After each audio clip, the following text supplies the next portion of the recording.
Bienvenue pour les infos de la semaine dernière, avec un peu de retard.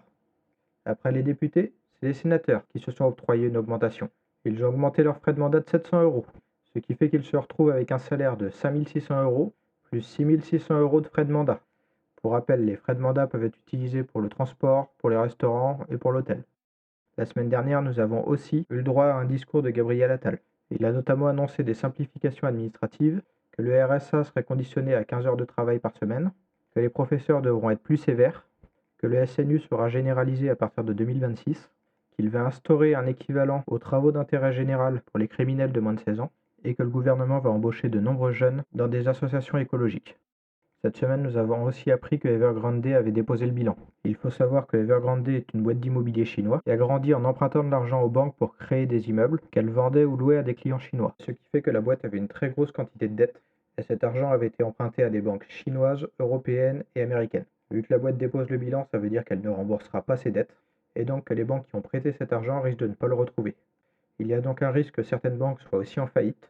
Et vu que le système bancaire est fait de telle sorte à ce que les banques ont beaucoup d'emprunts auprès d'autres banques, cela fait qu'il y a un risque de faillite en cascade.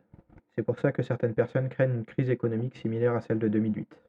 Cependant, le gouvernement chinois a limité les échanges d'argent avec les pays étrangers, ce qui fait que la probabilité que cela arrive est assez faible, de l'ordre de 20%. Cette semaine, la grève des agriculteurs s'est poursuivie. Les agriculteurs sont notamment montés à Paris, et certains d'entre eux sont rentrés dans le dépôt à Rungis. Rungis est un dépôt où toute la nourriture de Paris arrive. Cette nourriture est alors entreposée et redistribuée aux magasins de Paris. 79 agriculteurs sont rentrés dans l'entrepôt de Rungis, mais ils se sont tout de suite fait interpeller par la police, puis mis en garde à vue. Pour arrêter la grève, le syndicat agricole, la FNSEA, a négocié avec le gouvernement des primes pour les agriculteurs, ainsi qu'un meilleur respect de la loi Egalim. Cette loi impose aux restaurants d'utiliser plus de bio, et elle impose aux sociétés d'agroalimentaire de payer les agriculteurs à temps et d'indiquer aux agriculteurs en avance le prix auquel ils pourront vendre leurs légumes et leurs animaux. La FNSEA a alors indiqué que ces annonces étaient suffisantes et qu'elles mettaient fin à la grève. Cependant, cela ne règle pas le problème de fond des agriculteurs, qui est qu'ils n'arrivent pas à vivre avec le prix de leurs produits.